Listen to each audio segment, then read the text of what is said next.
What's happening, Wargamers? Welcome to a product review from Aegisbrand Studios. Today we are looking at some gaming mats designed for Shatterpoint and Marvel Crisis Protocol, all provided to us generously by Gray Matter Gaming.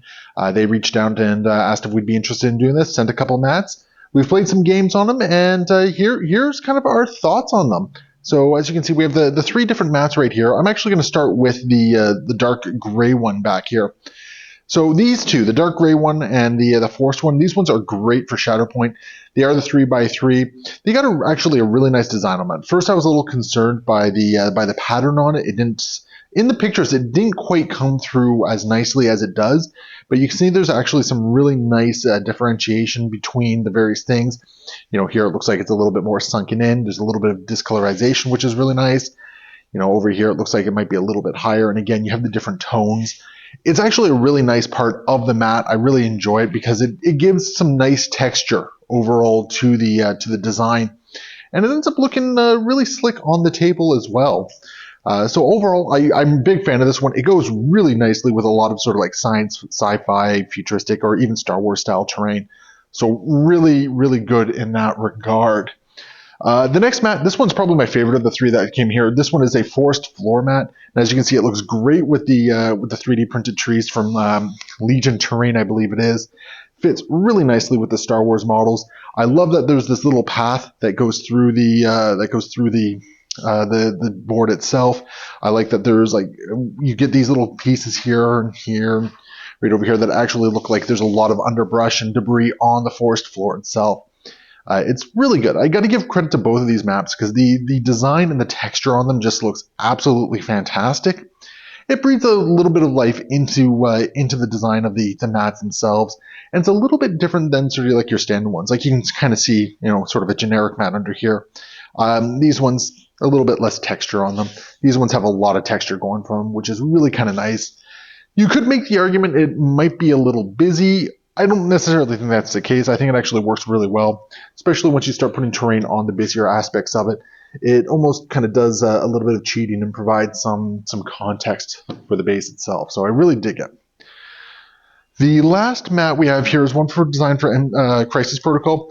I like most of what I'm seeing here. I do have a couple little design nitpicks with this one, mostly in the form of the shadows.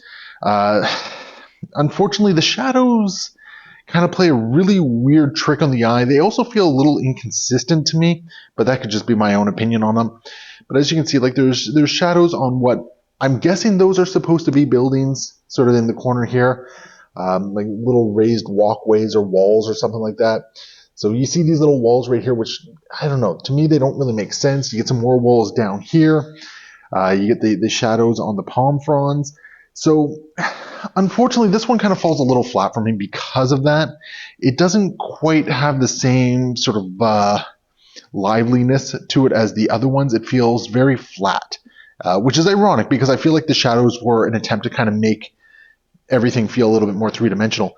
Like even small things, like I assumed that this was supposed to be the curb, but you can see like the shadow along here as well. My other concern with this particular one is I feel the colors are very muted, which, I mean, in Shatterpoint, we have a lot of not Shatterpoint, sorry, in Crisis Protocol, we have a lot of really bright, colorful models, and to have the colors on the mat itself be a little muted, unfortunately, I feel it almost does kind of a bit of a disservice to the rest of the game.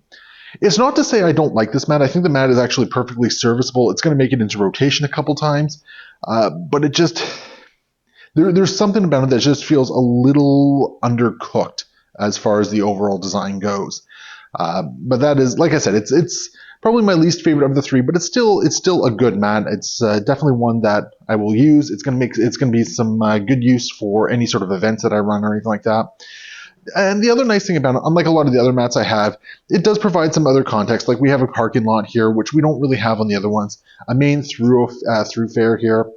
The only thing we're really missing is the ability to put a lot of bigger buildings on it. So it is a bit more of a car-heavy one that kind of needs to go on here, or like just smaller scattered terrain.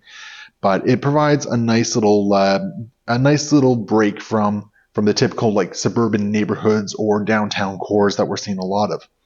So that's the three mat designs right there. Now, as far as the quality of the mats themselves, I mean, they're solid. They are the neoprene mats, which are really good. So they have that nice textured bottom here, which means that everything kind of sticks to it. It's not going to be moving around a lot. The top of it itself has, that nice finish to it. One complaint I do have, and this is kind of like your mileage might vary. This is my own thing. It is a little on the thinner side of the mat, so it doesn't quite have the same weight as some of the other big names on the market. That's by no means a bad thing. That's very much a personal thing. I for some reason I always kind of associate weight with quality. So if you have a heavier thing, it usually means a little bit better quality. That's just my own thing. That's a weird Mandela effect. But I would have liked it to maybe be a couple millimeters thicker here, just to give it a little bit more weight. But it's very serviceable. One upside of the lighter material is that if you're taking it to another location, it's not going to be as heavy. You don't have to worry about as much weight because they are much lighter weight than a lot of the other thicker mats out there. So that is a really nice thing. On most of the mats that I've seen right now, like I love the texture, I love the colors on these. I do kind of wish the color was a little bit more vibrant. It's very naturey, very brown. Again, not really a problem. I do think that it kind of, at least on the natural one, it lets the terrain, it lets the models do a lot more of the speaking, which is kind of nice. Unlike this one where I feel like it does take away a little bit depending on what you've set up for your terrain. And I think one of my big problems with this one is because you can't have the big centerpiece piece of terrain on there, you see more of the map, whereas these ones you can get a little bit more of the centerpiece to sort of like catch that eye and create a bit of a focal point. So that's the three mats that we received from Gray Matter Gaming. Like frankly, all good mats. I really like the forest map and this sort of like scorched rock map right there. Those two are definite favorites of mine. Got some good terrain to go on them. So, but yeah, they're all going to be making rotation into the videos. Like I said, you've probably already seen some of the natural ones in the Shatterpoint videos. You're going to see a couple more as they come out. And as we get some more terrain that's more appropriate for Crisis Protocol, we're going to see these ones hit the Crisis Protocol videos as well. But yeah, so yeah, just want to thank Gray Matter Gaming for reaching out and sending these mats. They are great additions to the rotation for the mats that we see on camera. It gives a little bit more variation. The quality is overall quite solid. I got no real complaints about that. Most of my nitpicks are more minor ones that are just on my part. If you guys happen to like the mats, definitely go check out their website. Go check out Gray Matter Gaming's website. You will find a link in the description below. And of course, if you're interested in any of the mats, you can even see a discount code in the description below that you can check out and save a little bit on one of these mats. One of the nice things, they are North American, which means you don't have to do the heavy shipping from overseas where a lot of other mats are coming from. Like there's a couple North American ones which are excellent, but there's also a lot of European ones, and trying to get them over here, you pay a lot in shipping to get them out. So anyway, yeah, that is the Battle Mats by Gray Matter Gaming. Go check out their website, give them a little bit of love, see if there's anything you like, and use that discount code if you are interested in purchasing anything. In the meantime, hopefully you guys have a lot of fun. Keep gaming, keep having a great time, and we will see you next time. Happy wargaming.